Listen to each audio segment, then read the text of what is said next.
तुझ्यासारखा जोडीदार सापडायला भाग्य लागतं. तुला भेटले आणि स्वतःशीच नव्यानं ओळख झाली.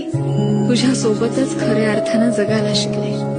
ह्याच जन्मी काय, पुढच्या 7 जन्मात मला तूच माझ्या आयुष्याचा जोडीदार म्हणून हवायस.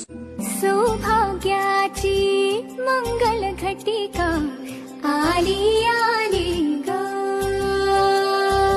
हळदीला आली बाहुली माझी मोठी झाली.